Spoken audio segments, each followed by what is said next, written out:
10वीच्या मराठी माध्यमाच्या गणित भाग 2 या विषयाच्या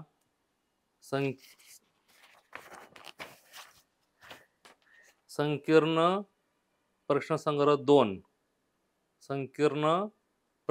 2 मधील गणित क्रमांक 7 आहे. तिथे स्टार केल्या पहा 7. गणित क्रमांक 7 आहे. त्रिकोण एबीसी हा समभुज त्रिकोण आहे. पाया बीसी वर पी बिंदू असा आहे की पीसी बरोबर 1/3 बीसी, तर AB बरोबर 6 असेल तर AP काढा. त्यांनी आपल्याला आकृती काढून दिली नाही, आकृती आपण काढायची. पहा, त्रिकोण एबीसी कसा आहे? समभुज त्रिकोण आहे. समभुज म्हणजे ज्याच्या सर्व बाजू एकरूप आहेत. म्हणजे असा आधी आपण समभुज त्रिकोण काढायचा. ए बी सी, त्याच्या सर्व बाजू कशा आहेत? एकरूप आहेत. पाया बीसी वर पी बिंदू असा आहे की पीसी बरोबर 1/3 बीसी, म्हणजे पी एका साईडला येतं आणि हा 1/3 बीसी आहे. म्हणजे हा त्याचा तिसरा हिस्सा आहे. ए बी 6 आहे. ए बी 6 आहे की नाही? मग ही 6 सगळ्या 6 असणार आहेत. आणि आपल्याला काय विचारली? ए पी, ही लांबी आपल्याला विचारली ए पी किती म्हणून. पहा कसं करायचं आता. पहा इकडे, त्रिकोण ए बी सी हा समभुज त्रिकोण आहे. कसला आहे? समभुज त्रिकोण आहे.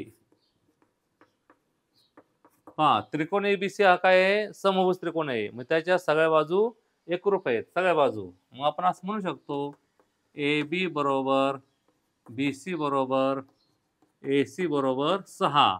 कारण 1/6 म्हणजे सगळ्या 6. AB 6 सेमी आहे ना. AB 6 म्हणजे सगळ्या काय किती आल्या? 6 सेमी आल्या. सर्व बाजू 6 सेमी होणार. कारण 1/6 दिले म्हणजे सगळ्या 6 दिल्या. त्यांची अट कशी आहे बघा बरं आता.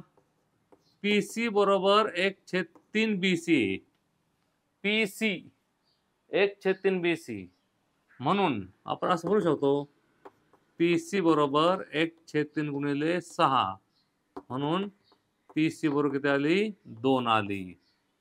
PC किती आली? 2 आली. आणि आता आपल्याला कोणती बाजू काढायची आहे? तर AP ही बाजू आपल्याला काढायची. तर काय करायचं माहिती आहे का?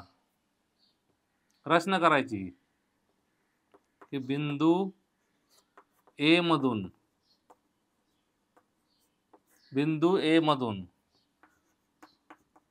बाजू BC वर रेख AQ लंब घेऊ. तिथे आपण लंब टाकला, Q हा लंब टाकला. पहा, मग आपण असं म्हणू शकतो का नाही? AQ लंब BC, म्हणून M कोण AQC 90 अंश आले. किती आले? 90 अंश. पहा, AQ 90 अंश आला. आता पहा बरं, हा समभुज त्रिकोण आहे की नाही? लंब टाकलेला आहे. मग हा समभुज त्रिकोण असो ना तर समद्विभुज त्रिकोण असो, लंब काय करतो? दुभागतो. म्हणजे AQ लंब बाजू BC आहे. हा समभुज त्रिकोण आहे. त्रिकोण ABC हा समभुज त्रिकोण आहे. कसला आहे? समभुज त्रिकोण आहे. म्हणून BQ बरोबर QC बरोबर 1/2 BC 1/2 गुणिले 6 बरोबर 3. पहा नीट, हा लंब आहे म्हणजे हा मध्यबिंदू पण होणार आहे. सर्व त्रिकोणात तो नियम लागू नाही, फक्त समभुज किंवा समद्विभुज. तर समद्विभुज त्रिकोणाच्या पायावर टाकायला लंब पायाच दुभागतो. त्या नियमाप्रमाणे जेवढं BQ आहे तेवढंच QC होणार, आणि ते किती होणार? 6च्या निम्म 3 होणार आहे. मग ह्याच्यावर आपण PQ काढू शकतो. मग आपण आता PQ काढू शकतो. PQ किती होणार मग? QC 3 आहे, त्यातून PC गेली. PQ म्हणजे QC वजा PC बरोबर 3 वजा 2 म्हणजे 1 आली. मग PQ किती आहे बघा बरं? 1. PQ ची लांबी काय आली? 1 आली. PQ हा 1 आला. आले का नाही? पुढे पाहता आपण जर AQ काढलं तर आपण पायथागोरसने मग AP काढायला मोकळा झालो. आता आपण AQ काढू. मग काटकोन त्रिकोण ABQ घेऊ. काटकोन त्रिकोण ABQ मध्ये काटकोन त्रिकोण ABQ बघा, ABQ ह्या काटकोन त्रिकोणामध्ये M कोण B किती असणार आहे? 60 अंश असणार आहे. 60 अंश. त्याचं कारण कोणतं? समभुज त्रिकोणाचा कोन. समभुज त्रिकोणाचा कोन तो किती आहे? 60 अंश आहे. कोन किती? 60 अंशाला. आता आपल्याला माहिती आहे किती 60 90 मापाच्या त्रिकोणामध्ये 60 अंशासमोरची बाजू कर्णाच्या वर्गमूळात 3/2 असते. म्हणून आपण असं लिहू शकतो AQ बरोबर वर्गमूळात 3/2 AB. AQ बरोबर वर्गमूळात 3/2 AB. याचं कारण सांगायचं 60 अंश कोनासमोरील बाजू किंवा 30 60 90 अंश प्रमेय असं लिहू शकतो. 60 अंश कोनासमोर बाजूला किंवा 30 60 90 अंश प्रमेय लिहा. म्हणून एक किती आले बघा बरं आता वर्गमूळात 3/2 गुणिले AB. AB 6 आहे म्हणजेच AQ आली 3 वर्गमूळात 3 आली. बेके बेत्रिक 6 3 वर्गमूळात AQ सापडली. AQ किती आली? 3 वर्गमूळात 3. AQ सापडली, PQ सापडले, संपलं. आता AP आपोआप येणार आहे. आता AP आपोआप येणार. कशी येणार? पहा नीट. संपूर्ण बाजू 6 होती. 6 6 6 संपूर्ण 6. त्यातलं यांचं काय म्हणणं आहे की PC कशी आहे? BCच्या 1/3 आहे. मग त्याच्या तिसरा हिस्सा म्हणजे 2 आली.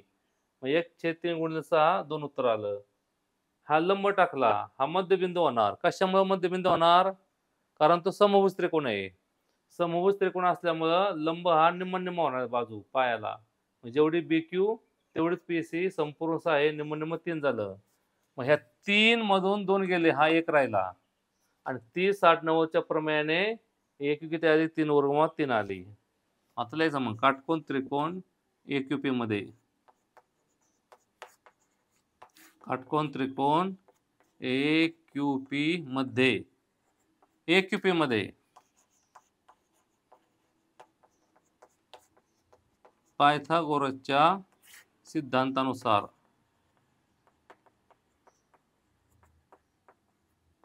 पहा काटकोन त्रिकोण AQP मध्ये पायथागोरसच्या सिद्धांतानुसार कसं होणार? AP चा वर्ग बरोबर AQ वर्ग अधिक PQ वर्ग. AP चा वर्ग बरोबर AQ वर्ग अधिक PQ वर्ग. पायथागोरसचा सिद्धांत आहे. AP आपल्याला माहित नाही, शोधायचे आहे. AQ किती आहे? 3 वर्गमूळात 3 त्याचा वर्ग अधिक PQ 1 आहे, 1 चा वर्ग. AP चा वर्ग 3 वर्गमूळात 3 चा वर्ग, 3 चा वर्ग 9 गुणिले वर्गमूळात 3 चा वर्ग 3, 1 चा वर्ग 1. म्हणून AP चा वर्ग आला 9 3 27 आणि 1 28. मग AP किती आले बघा बरे? वर्गमूळात 28. म्हणून AP बरोबर 28 चे आपण काय करू? फोड करू. एक पूर्ण वर्ग आणि एक बिगर पूर्ण वर्ग म्हणजे 28. 14 2 28. 14 पण पूर्ण वर्ग नाही, 2 पण नाही. 7 चौक 28. त्यातलं 7 पूर्ण वर्ग नाही पण 4 आहे. 4 चा वर्ग मग 2 होणार. मग याचं उत्तर होणार आहे 2 वर्गमूळात 7. हे त्याचं शेवटचं उत्तर आलं. AP ची किंमत आली 2 वर्गमूळात 7. कारण 2 आतमध्ये 4 होणार, 4 4 7 28 होणार. त्यामुळं पहा हे 6 6 सगळ्या बाजू आहेत. ही बाजू आपल्याला दिली PC 1/3 BC. त्या हिशोबाने ही 2 आली. नंतर पूर्ण हा समभुज त्रिकोण आहे, प्रत्येकावर 60 60 अंश आहे. हा लंब टाकला म्हणजे हा जो भाग तो संपूर्ण अंतर आहे 6, त्यातलं QC 3 BQ 3 आलं. मग ह्या 3 मधून 2 गेले, हा 1 सापडला. नंतर 30 60 90च्या प्रमेयाने ही बाजू 3 वर 3 आली. मग पायथागोरसचा प्रमेय वापरायचं.